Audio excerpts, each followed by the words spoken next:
नमस्कार दोस्तों। पिछली कथा में उग्र शिवाजी आस्तिक के जन्म की कथा सुनाते हैं, जिसमें हमें जानने को मिलता है कि किस प्रकार उनका जन्म हुआ और उनका पालन पोषण। आगे की कथा सुनाते हुए कद्रू और विंता का उल्लेख आता है, जो प्रजापति दक्ष की पुत्रियां होती हैं और अपने पति महर्षि कश्यप से संतान उत्पत्ति का वरदान प्राप्त करती हैं। उग्र शिवाजी कहते हैं, एक बार कद्रू और विंता घूम रही थी, जब उन्होंने कुछ दूरी पर उच्चैश्रवा घोड़े को जाते हुए देखा, जो अमृत मंथन के समय उत्पन्न हुआ था। महर्षि शौनक जी के पूछने पर उग्र शिवाजी ने अमृत मंथन की कथा सुना दी, जो पिछले भाग में बताई गई है। उच्चैश्रवा घोड़े को देखकर कद्रू ने विंता से कहा, बद्रे, शीघ्र बताओ तो ये उच्चैश्रवा घोड़ा किस रंग का है। विंता बोली, शुभे, ये अश्वराज श्वेत वर्ण का ही है। तुम इसे कैसा समझती हो? तुम भी इसका रंग बताओ, तब हम दोनों इसके लिए बाजी लगाएंगी। उसे देखकर वो दोनों आपस में उसका वर्णन करने लगी। वह घोड़ा सफेद रंग का था। कद्रू का कहना था कि अवश्य घोड़ा सफेद रंग का है, परंतु इसकी पूंछ काली है। और इस विषय पर वह दोनों मिलकर बाजी लगाए और बाजी हारने वाले को उसकी दासी बनकर रहना पड़ेगा। इस प्रकार दोनों बहनों ने आपस में बाजी लगाकर दूसरे दिन भी घोड़ा देखने का निश्चय किया। कद्रू ने विंता को धोखा देने के विचार से अपने 1000 पुत्रों को यह आज्ञा दे दी कि पुत्रों, तुम लोग शीघ्र ही काले बाल बनाकर उच्चैश्रवा की पूंछ ढक लो, जिससे मुझे दासी न बनना पड़े। जिन सर्पों ने उसकी आज्ञा नहीं मानी, उन्हें उसने श्राप दिया कि जाओ, तुम लोगों को अग्नि जन्मजय के सर्प यज्ञ में जलाकर भस्म कर देगा। ये देव संयोग की बात है कि कद्रू ने अपने पुत्रों को ऐसा श्राप दे दिया। ये बात सुनकर ब्रह्मा जी और समस्त देवताओं ने उसका अनुमोदन किया। उन दिनों पराक्रमी और विषैले सर्प बहुत प्रबल हो गए थे। वह दूसरों को पीड़ा पहुंचाते थे। प्रजा की हित की दृष्टि से ये उचित ही हुआ। जो लोग दूसरे जीवों का अहित करते हैं, उन्हें विधाता की ओर से प्राणन दंड मिल जाता है। ऐसा कहकर ब्रह्मा जी ने भी कद्रू की प्रशंसा की और कश्यप जी को बुलाकर ये बात कही, अनंग, तुम्हारे द्वारा जो ये लोगों को डसने वाले सर्प उत्पन्न हो गए हैं, इनके शरीर बहुत विशाल और विष बड़े भयंकर हैं, परंतु इनकी माता ने इन्हें श्राप दिया है। इसके कारण तुम किसी भी तरह उस पर क्रोध न करना। यज्ञ में सर्पों का नाश होने वाला है। ये पुराणों की बात तुम्हारी दृष्टि में भी है। ऐसा कहकर सृष्टिकर्ता ब्रह्मा जी ने प्रजापति कश्यप को प्रसन्न करके उन महात्मा को सर्पों का विष उतारने वाली विद्या प्रदान की। इस प्रकार माता कद्रू ने जब नागों को श्राप दिया, तब उस श्राप से उद्गिन होकर भुजंग प्रवर करकोटक नाग ने परम प्रसन्नता व्यक्त करते हुए अपनी माता से कहा, माँ, तुम धैर्य रखो। मैं काले रंग का बाल बनकर उस श्रेष्ठ अश्व के शरीर में प्रविष्ट होकर अपने आप को इसकी काली पूंछ के रूप में दिखाऊंगा। ये सुनकर यशस्विनी कद्रू ने पुत्र को उत्तर दिया, बेटा, ऐसा ही होना चाहिए। कद्रू और विंता ने आपस में दासी बनने की बाजी लगाकर बड़े रोष और आवेश में वह रात बिताई। दूसरे दिन प्रातः काल होते ही निकट से घोड़े को देखने के लिए दोनों चल पड़ी। सर्पों ने परस्पर विचार करके ये निश्चय किया कि हमें माता की आज्ञा का पालन करना चाहिए। यदि उसका मनोरथ पूरा नहीं किया तो हमें जला देगी। यदि इच्छा पूरी हो गई तो प्रसन्न होकर हमें अपने श्राप से मुक्त कर देगी। ऐसा विचार करके वह काले रंग के बाल बनकर उच्चैश्रवा की पूंछ में लिपट गए, जिससे वह काली जान पड़ने लगी। इधर कद्रू और विंता बाजी लगाकर आकाश मार्ग से समुद्र को देखते देखते दूसरे पार जाने लगी। दोनों ने घोड़े के पास पहुंचकर देखा कि घोड़े का सारा शरीर तो चंद्रमा की किरणों के समान उज्जवल है, परंतु पूंछ काली है। ये देखकर विंता उदास हो गई और कद्रू ने उसे अपनी दासी बना दिया। समय पूरा होने पर महातेजस्वी गरुड़ माता की सहायता के बिना अंडा फोड़कर उससे बाहर निकल आए।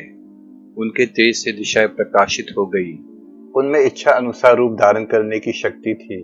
वह आकाशचारी पक्षी के रूप में प्रकट हो गए। उनकी शक्ति, गति, दीप्ति और वृद्धि विलक्षण थी। नेत्र बिजली के समान पीले और शरीर अग्नि के समान तेजस्वी। उनका शरीर थोड़ी देर में ही बढ़कर विशाल हो गया। वह जन्मते ही आकाश में उड़ चले।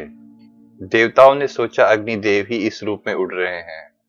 उन्होंने विश्वरूप अग्नि की शरद में जाकर प्रेम पूर्वक कहा, अग्निदेव, आप अपना शरीर मत बढ़ाइए। क्या आप हमें भस्म कर डालना चाहते हैं? देखिए देखिए, आपकी ये तेजोमय मूर्ति हमारी ओर बढ़ती आ रही है।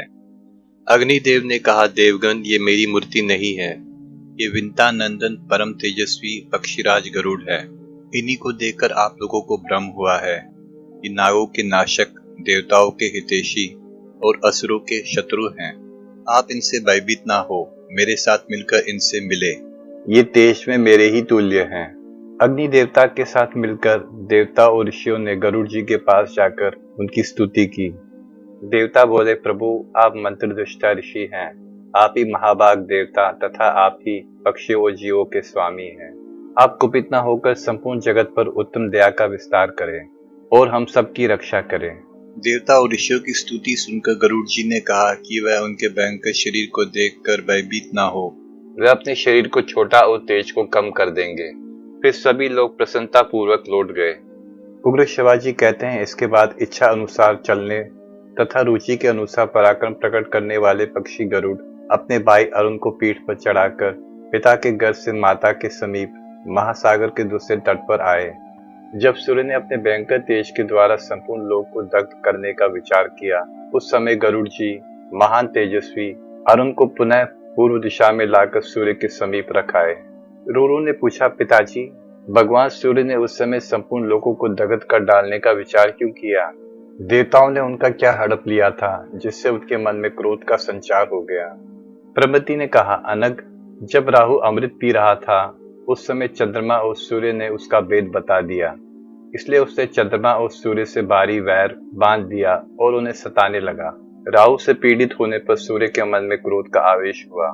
वह सोचने लगे, देवताओं के हित के लिए मैंने राहु का भेद खोला था, जिससे मेरे पति राहु का रोष बढ़ गया। अब उसका अत्यंत अनर्थकारी परिणाम दुख के रूप में अकेले मुझे प्राप्त होता है। संकट के समय मुझे अपना कोई सहायक दिखाई नहीं देता। देवता लोग मुझे राहु से ग्रस्त होते देखते हैं तो भी चुपचाप सह लेते हैं। अतः संपूर्ण लोगों का विनाश करने के लिए निसंदेह मैं अस्तांचल पर जाकर वही ठहर जाऊंगा। ऐसा निश्चय करके सूर्यदेव अस्तांचल को चले गए और वहीं से सूर्यदेव ने संपूर्ण जगत का विनाश करने के लिए सबको संताप देना आरंभ किया। तब महर्षिगण देवताओं के पास जाकर इस प्रकार बोले, देवगण, आज आधी रात के समय सब लोगों को भयभीत करने वाला महान दाव उत्पन्न होगा, जो तीनों लोगों का विनाश करने वाला हो सकता है। इसके बाद देवता ऋषियों को साथ लेकर ब्रह्मा जी के पास जाकर बोले, भगवान, आज एक ऐसा महान दाह जनित भय उपस्थित होना चाहता है। अभी सूर्य दिखाई नहीं देते तो भी ऐसी गर्मी प्रतीत होती है मानो जगत का विनाश हो जाएगा। फिर सूर्योदय होने पर गर्मी कैसी तीव्र होगी ये कौन कह सकता है? ब्रह्मा जी ने कहा, ये सूर्यदेव आज संपूर्ण लोकों का विनाश करने के लिए उद्यत होना चाहते हैं, परंतु उनके भीषण संताप से बचने का उपाय मैंने पहले से ही कर रखा है। महर्षि कश्यप के एक बुद्धिमान पुत्र हैं जो अरुण नाम से विख्यात हैं। उनका शरीर विशाल है, वे महान तेजस्वी हैं। वही सूर्य के आगे रथ पर बैठेंगे, उनके साथी का कार्य करेंगे और उनके तेज का भी अपहरण करेंगे। ऐसा करने से संपूर्ण लोकों, ऋषि महर्षियों तथा देवताओं का भी कल्याण होगा। प्रमति कहते हैं, इसके बाद पितामह ब्रह्मा जी की आज्ञा से अरुण ने उस समय सब कार्य उसी प्रकार किया। सूर्य अरुण से आवृत होकर उदित हुए। शक्तिशाली अरुण ने सूर्य के साथी का कार्य क्यों किया, ये बात भी इस प्रसंग में स्पष्ट हो गई है। अब अपने पूर्व कथित दूसरे प्रश्न का पुनः उत्तर सुनो। उग्र शिवाजी कहते हैं, शौनक आदि महर्षियों, इसके बाद अपनी इच्छा अनुसार गमन करने वाले महान पराक्रमी तथा महाबली गरुड़ समुद्र के दूसरे पार अपनी माता के समीप आए, जहां उनकी माता विद्या बाजी हार जाने से दासी भाव को प्राप्त होकर अत्यंत दुख से संतप्त रहती थी। एक दिन विंता अपने पुत्र के पास बैठी थी कि कद्रू ने उसको बुलाकर कहा कि मुझे समुद्र के भीतर नागों का एक दर्शनीय स्थान देखना है, वहां तू मुझे ले चल। अब विंता ने कद्रू को और गरुड़ जी ने माता की आज्ञा से सर्पों को अपने कंधों पर बिठा लिया और उनके अभिष्ट स्थान को चले। तीक्ष्ण गर्मी के कारण सर्प बेहोश हो गए। कद्रू ने इंद्र की प्रार्थना करके सारे आकाश को मेघ मंडलों से आच्छादित करा दिया। जब वर्षा हुई तब सब सर्व सुखी हो गए। उन्होंने अभिष्ट स्थान पहुंचकर लवन सागर, मनोहर वन आदि देखा, यक्षेत्र विहार किया और खूब खेल कूद कर गरुड़ से कहा, तुमने तो आकाश में उड़ते समय बहुत से सुंदर सुंदर द्वीप देखे होंगे, अब हमें और किसी द्वीप में ले चलो। गरुड़ कुछ चिंता में पड़ गए। उन्होंने सोच विचार कर अपनी माता से पूछा कि माँ, मुझे सर्पों की आज्ञा का पालन क्यों करना चाहिए? विंता ने कहा, बेटा, इन सर्पों के छल से मैं बाजी हार गई और दुर्भाग्यवंश अपनी सोच कद्रू की दासी हो गई। अपनी माता के दुख से गरुड़ भी दुखी हो गए। उन्होंने सर्पों से कहा, सर्पगण, ठीक ठीक बताओ कि मैं तुम्हें कौन सी वस्तु ला दूं, किस बात का पता लगा दूं, अथवा तुम लोगों का कौन सा उपकार कर दूं जिससे मैं और मेरी माता दासत्व से मुक्त हो जाएं। सर्पों ने कहा, गरुड़, यदि तुम अपने पराक्रम से हमारे लिए अमृत ला दो तो हम तुम्हें और तुम्हारी माता को दासत्व से मुक्त कर देंगे।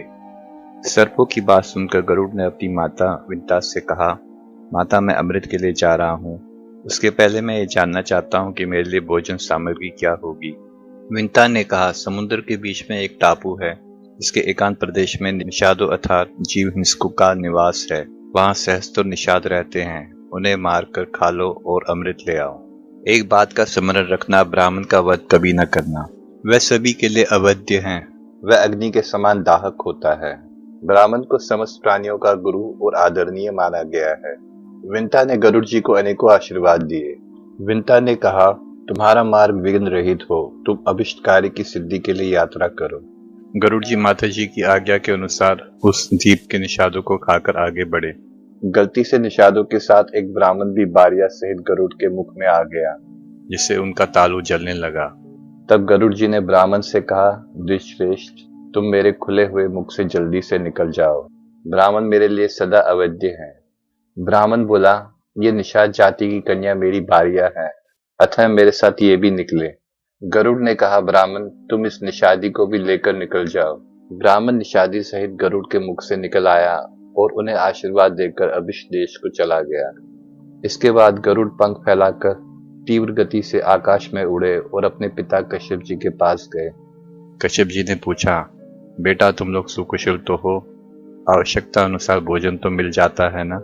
गरुड़ जी ने कहा कि वह और उनकी माता सुकुशल है, परंतु पर्याप्त भोजन न मिलने से कुछ दुख रहता है। अपनी माता को दासीपन से छुड़ाने के लिए सर्पों के कहने पर अमृत लाने के लिए जा रहा हूँ। माता ने मुझे निषादों का भोजन करने के लिए कहा था, परंतु उससे मेरा पेट नहीं भरा। आप कोई ऐसी खाने की वस्तु बताए जिसे खाकर मैं अमृत ला सकूं। कश्यप जी ने कहा, बेटा, यहाँ से थोड़ी दूर पर एक विश्वविख्यात सरोवर है। उसमें एक हाथी और एक कछुआ रहता है।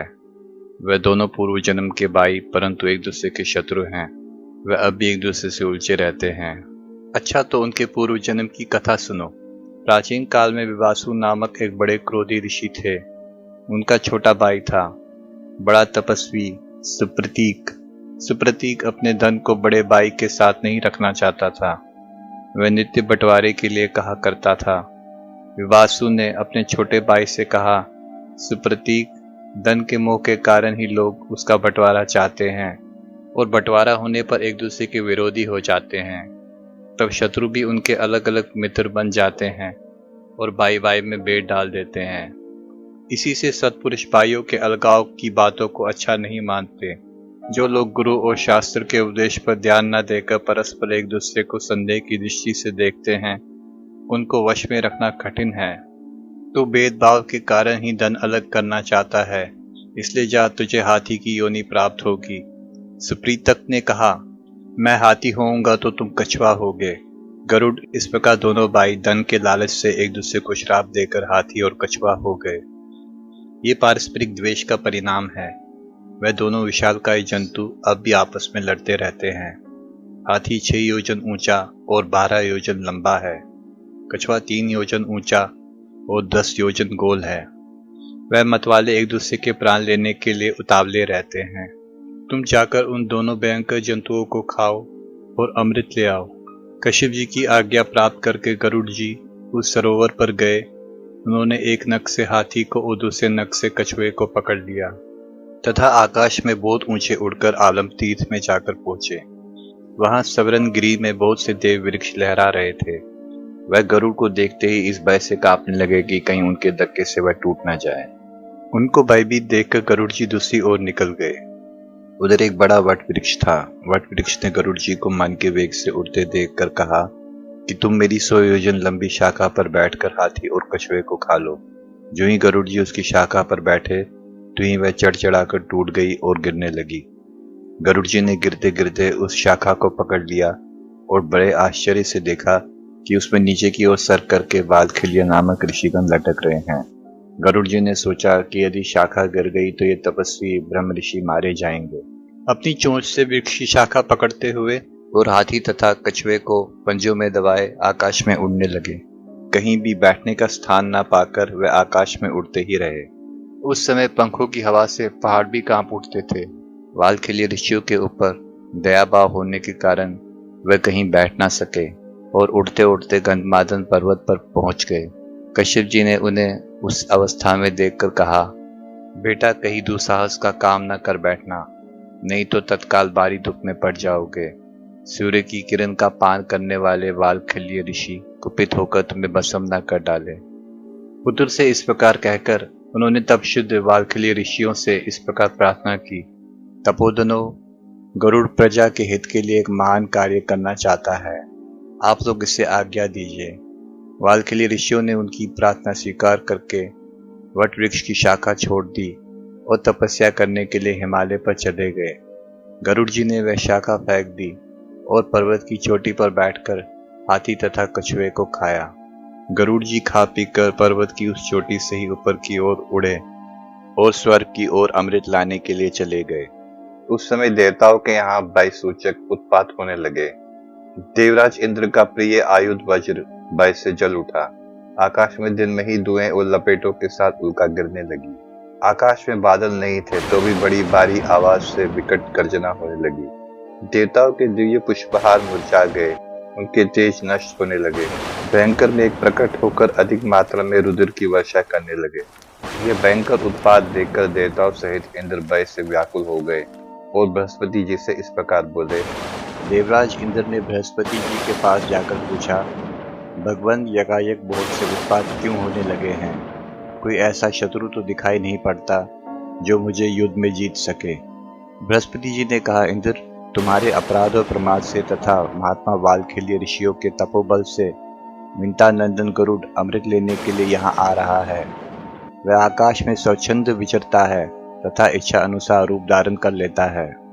वह अपनी शक्ति से असाध्य कार्य को भी साध्य कर सकता है। अवश्य उसमें अमृत लेने की शक्ति है।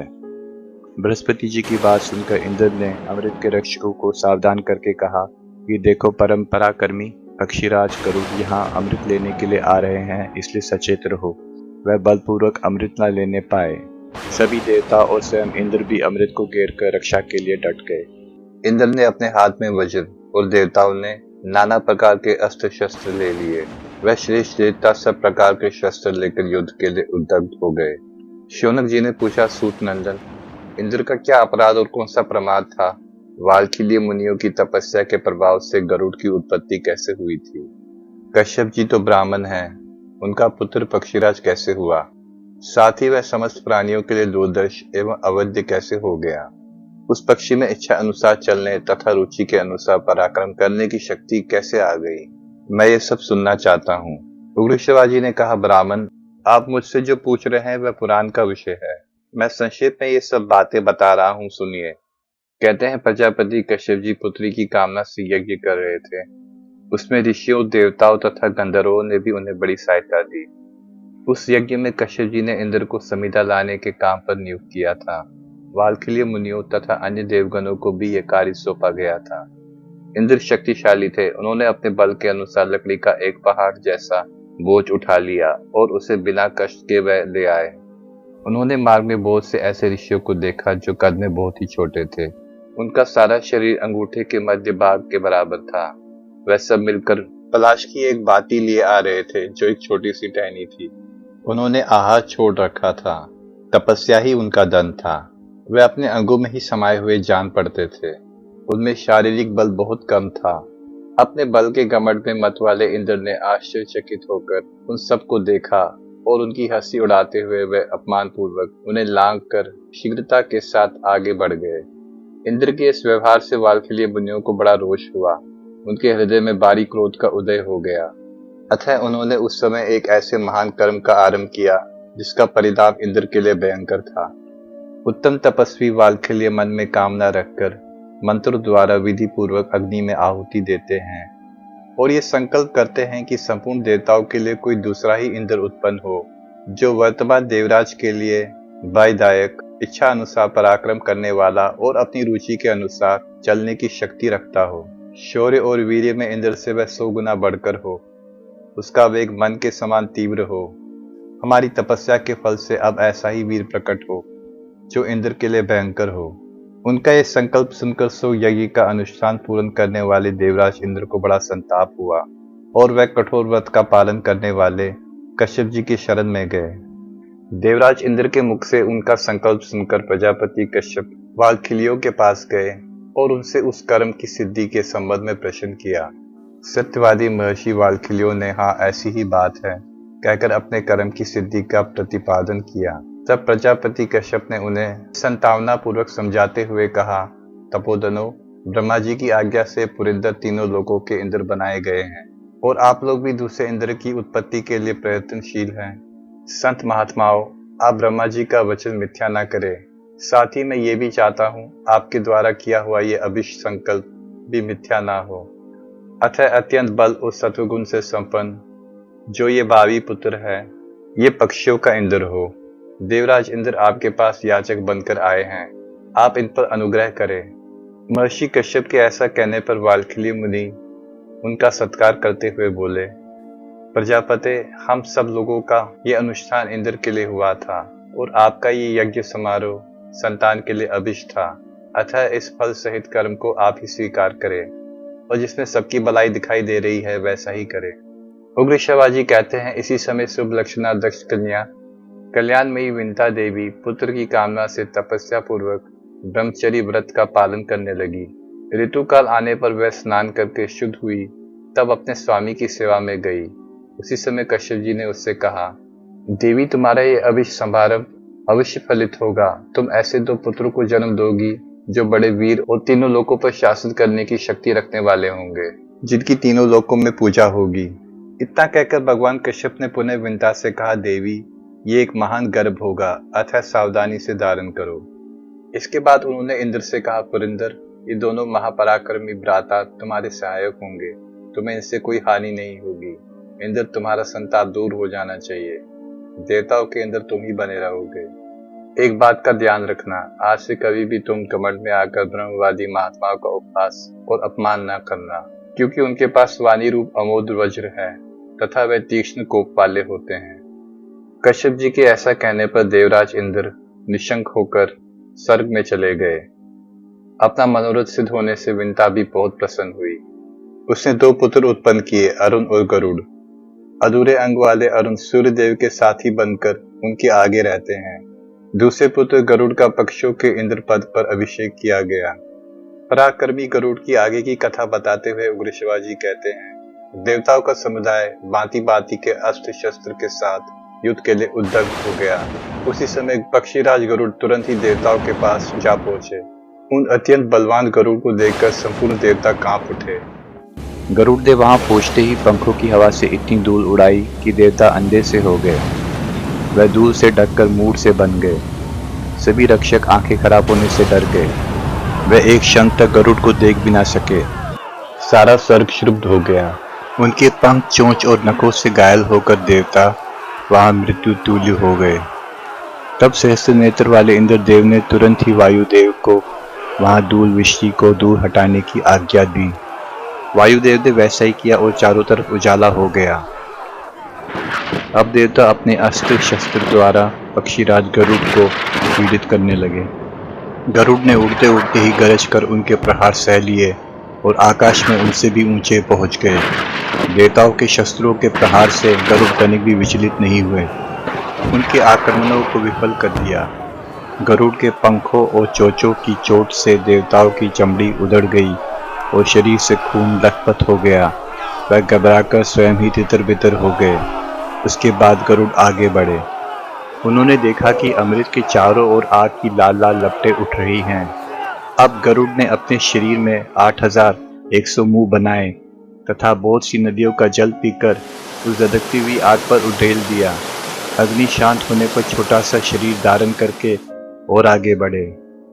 सूर्य की किरणों के समान उज्जवल और सुनहला शरीर धारण करके गरुड़ ने बड़े वेग से अमृत के स्थान में प्रवेश किया।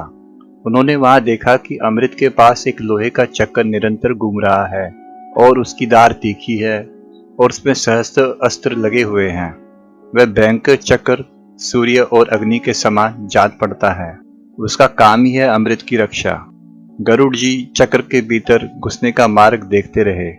एक क्षण में ही उन्होंने अपने शरीर को छोटा किया और चक्र की ओर के बीच होकर भीतर घुस गए। अब उन्होंने देखा कि अमृत की रक्षा के लिए दो भयंकर सर्प नियुक्त हैं। उनकी लपलपाती जीभें, चमकती आंखें और अग्नि की तरह शारीरिक कांति थी। उनकी दृष्टि से विष का संचार होता था। उनमें से एक भी जिसे देख ले वह तत्काल भस्म हो सकता था। गरुड़ जी ने धूल झोंक कर उनकी आंखें बंद कर दी और उनसे अदृश्य रहकर ही चोंचों और पंजों से मारकर उन्हें कुचल दिया, चक्रों को तोड़ डाला और बड़े वेग से अमृत पात्र लेकर वहां से उड़ गए। उन्होंने स्वयं अमृत नहीं पिया, बस आकाश में उड़कर सर्पों के पास चल दिए। आकाश में उन्हें भगवान विष्णु के दर्शन हुए। गरुड़ के मन में अमृत पीने का लोभ नहीं है, ये जानकर अविनाशी भगवान उन पर बहुत प्रसन्न हुए और बोले, गरुड़, मैं तुम्हें वर देना चाहता हूँ, मनचाही वस्तु मांग लो।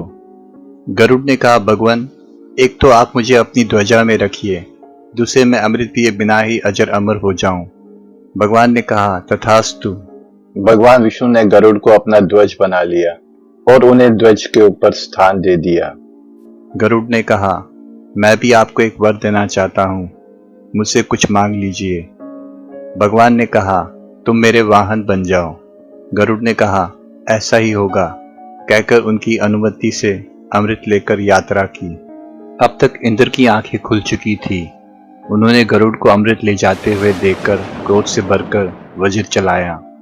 गरुड़ ने वज्रघात होकर भी हंसते हुए कोमल वाणी से कहा, इंद्र, जिनकी हड्डी से ये वज्र बना है, उनके सम्मान के लिए मैं अपना एक पंख छोड़ देता हूँ, तुम उसका भी अंत नहीं पा सकोगे। वज्रघात से मुझे तनिक भी पीड़ा नहीं हुई है। गरुड़ ने अपना एक पंख गिरा दिया। उसे देखकर लोगों को बड़ा आनंद हुआ और उसी के आधार पर उन्होंने गरुड़ का नामकरण किया। वह सुंदर पंख देखकर लोगों ने कहा, जिसका ये सुंदर पंख है वह पक्षी संपूर्ण नाम से विख्यात हो। इंद्र ने चकित होकर मन ही मन कहा, धन्य है ये पराक्रमी पक्षी। उन्होंने कहा, पक्षीराज, मैं जानना चाहता हूँ कि तुम्हें कितना बल है, साथ ही तुम्हारी मित्रता भी चाहता हूँ। गरुड़ ने कहा, देवराज, आपके इच्छा अनुसार हमारी मित्रता रहे। बल के संबंध में क्या बताऊं? अपने मुंह से अपने गुणों का बखान, बल की प्रशंसा सत्पुरुषों की दृष्टि में अच्छी नहीं है।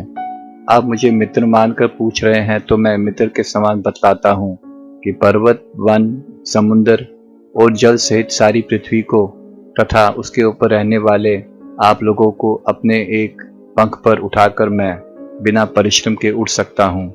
अथवा संपूर्ण चराचर लोगों को एकत्रित करके यदि मेरे ऊपर रख दिया जाए तो मैं सबको बिना परिश्रम के ढो सकता हूँ। इससे तुम मेरे महान बल को समझ लो।